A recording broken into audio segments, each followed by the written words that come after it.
មួយគប់កិតយកដីអូក្រាំងអំបិលធ្វើប្លង់កម្មសិទ្ធិបន្ទាប់ពីពលរដ្ឋស្ម័គ្រចិត្តបរិច្ចាគដើម្បីប្រយោជន៍រួមក្រោមហេតុផលរបស់លោកជំនាញថាយកទៅធ្វើអាងស្តុកទឹកតើការពិតយ៉ាងណាបាទ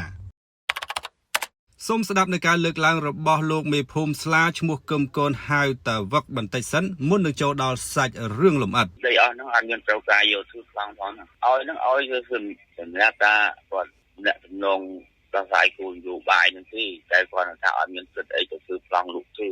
ចូលកន្លងទៅប្រជាពលរដ្ឋយើងសូមកាត់ជ្រៀលធ្វើប្លង់រឿងហ្នឹងគេថាម៉េចចឹងគាត់ថាដីហ្នឹងដីបោះធនធានទឹកដីនឹងដីរដ្ឋហើយ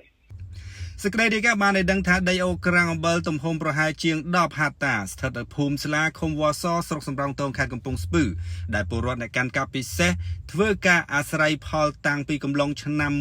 1990ជាងរហូតមកដល់ប្រមាណឆ្នាំចុងក្រោយនេះត្រូវបានគេគប់កិតគ្នាជាមួយឈ្មោះអ្នករកស៊ីរៀបចំធ្វើប្លង់កម្មសិទ្ធិហែកចែកប្រយោជន៍គ្នាជា4-5ចំណែកបន្ទាប់ពីធ្វើនយោបាយឲ្យពលរដ្ឋអ្នកកាន់កាប់ពិសេសព្រមប្រគល់ក្នុងន័យរក្សាទុកជាសម្បត្តិរួមតាមរយៈឲ្យឈ្មោះកាយរណ្ដៅអាងសម្រាប់ស្តុកទឹកក្រោមការគប់កិតពីអស់លោកអ្នកពាក់ព័ន្ធមួយចំនួននឹងឯងខ្ញុំសូមបើកវងកញ្ចក់ទៅលើពាក្យអ្នកកាន់កាប់ពិសេសបាទអ្នកច្បាប់គាត់លើកឡើងណាគាត់ថាអ្នកកាន់កាប់ពិសេសហ្នឹងគឺសំដៅទៅលើប្រជាពលរដ្ឋដែលគាត់កាន់កាប់តាំងពីឆ្នាំ1990ជាងណា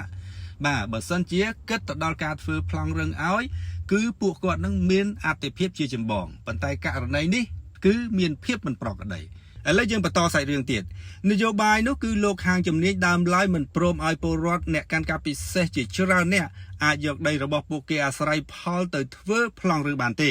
ដោយអះអាងថាជាដីទំនប់របស់រដ្ឋសម្រាប់រក្សាទុកជាប្រយោជន៍រួមខណៈដែលឈ្មោះនៃរ៉ូស៊ីជីកដីលក់និងបាក់ពួកដើរតួនឹងបញ្ចុះបញ្ចូលប៉ះពៅនៃការខូចខាតដោយឲ្យ1ម៉ែត្រការ៉េហ្នឹង$80 សេនខណៈដែលតម្លៃទីផ្សារហាងឆេងនៅទីនោះគឺលក់ថ្លៃជាងនេះឆ្ងាយណាស់តែចង់មិនចង់នៅពេលនោះប្រជាពលរដ្ឋនឹងគិតថាបើមិនព្រមឲ្យគេធ្វើការអភិវឌ្ឍជាអាងស្តុកទឹកក៏ខ្លួនមិនអាចកាន់កាប់អាស្រ័យផលទៅលើដីនេះឲ្យស្របច្បាប់បាននោះទេព្រោះតែមិនអាចធ្វើបានសម្គាល់អចលនវត្ថុនឹងបានពលគឺមិនអាចធ្វើប្លង់រឹងបាននឹងឯងចឹងហើយសុកចិត្តទទួលយកនឹងបានលើកឡើងថាបើដីនោះមិនត្រូវបានយកទៅអភិវឌ្ឍជាអាងស្តុកទឹកតាមការលើកឡើងនោះទេពួកគាត់សូមកាន់កាប់អាស្រ័យផលដូចដើមវិញតែដឹងអីគេចង់លេង3សន្លឹកណែណាបច្ចុប្បន្នបើតាមការប៉ាន់ស្មានហាងឆេងដីធ្លីនៅតំបន់អូក្រាំងអំបិលបើមានប្លង់រឹងតម្លៃរាប់សិបដុល្លារកន្លែងខ្លះហ្នឹងចាក់ដីបំពេញឲ្យស្មើនឹងផ្លូវជាតិលេខ4 1ម៉ែត្រការ៉េចន្លោះពី$40ទៅ$80ហ្នឹងក៏មានផងដែរតើតើនៅករណីនេះលោកញ៉ាន់ជាបហងប្រធានមន្ត្រីធនធានទឹកនិងអូតូនិយមខេត្តកំពង់ស្ពឺមិនទាន់មានការបញ្ជាក់ទេដោយលោកលើកឡើងថាបញ្ជាក់អីបើហៅមកមន្ត្រីមិនមកនេះណាលោកមុតផនអភិបាលស្រុកសំរោងទងនិងលោកតាប់ម៉ាឡៃប្រធានមន្ត្រីរៀបចំដែនដីនគររមណីយកម្មនិងសំណង់ខេត្តកំពង់ស្ពឺក៏អត់មានការឆ្លើយតបដែរបន្ទាប់ពីឃើញសញ្ញាគ្រីស្ទទទួលសារសំណួរពីក្រុមការងារវ៉ាន់ប៉ោះអស់រយៈពេលជាច្រើនថ្ងៃមកហើយ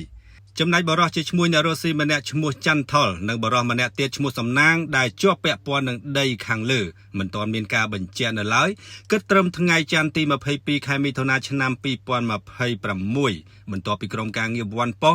បានសូមការបញ្ជាក់តាមបណ្ដាញ Telegram របស់លោកទាំងពីរសូមរំលឹកថានាពេលកន្លងទៅក្នុងកំឡុងខែមិថុនានេះប្រជាពលរដ្ឋច្រើនគ្រួសារនៅភូមិព្រៃដប់ឃុំស្វាយរំពាស្រុកបរសែតនឹងក៏បានលើកគ្នាផ្សព្វផ្សាយសូមអន្តរាគមន៍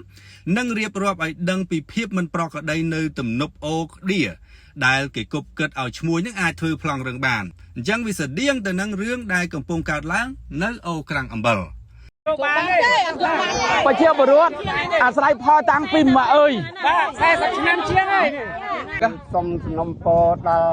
គណៈលើជួយមេត្តាជួយដោះស្រាយបញ្ហាដែលជាពលរដ្ឋខ្ញុំកំពុងពាក់ព័ន្ធរឿងដីនៅទំនប់អូក្បៀនេះសូមឲ្យជួយដោះស្រាយទៅតាមលក្ខណៈជាក់ស្ដែងបាទអាស្រ័យផលនឹងយូរណាស់មកហើយបានគាត់តវ៉ានឹងមកបើនិយាយរួមទៅនឹងវាដូចប្របាក់និយាយថាត្រៃផលយូរចាប់ព្រោះយើងវាមានចំនួន3ឆ្នាំ8ខែគេផ្ដាច់នាសាទៅតែការត្រៃផលនឹងតាំងពីមុនមករហូតតាមពោះអូនឹងតាមដងអូដែលក្បែរអូនឹងទល់គ្នាដល់យើង79យើងបានមករស់រៀនមានជីវិតទាំងអស់គ្នាវិញមកត្រៃផលនៅកន្លែងនឹងវិញតែអ ចឹងត្រឡប់មកវិញសង្ឃឹមថាថ្នាក់ដឹកនាំលោកនឹងបានជ្រាបបើការស្រាវជ្រាវមើលតើមានអំពើនឹងកើតឡើងពិតប្រាកដដែរឬទេបាទព្រោះអ្នកច្បាប់គាត់បានបញ្យល់ច្បាស់ណាស់អ្នកកាន់កាប់ពិសេសគួរណាតែគាត់មានសិទ្ធិអាចធ្វើប្លង់រឹងបានបាទមិនមែនពេលដែលធ្លាក់ដល់ដៃឈ្មួញឯងលេងស្រាប់ឈ្មួញធ្វើបានឯណាទៅដំណាភាពឯណាទៅគុណធម៌បាទឯណាទៅយុត្តិធម៌សង្គមបាទប្រសិនបើមានការបញ្ជាក់ពីអ្នកពាក់ព័ន្ធវ័នប៉ុស្តិ៍នឹងធ្វើការអាប់ដេតរឿងនេះបន្តទៀតអរគុណ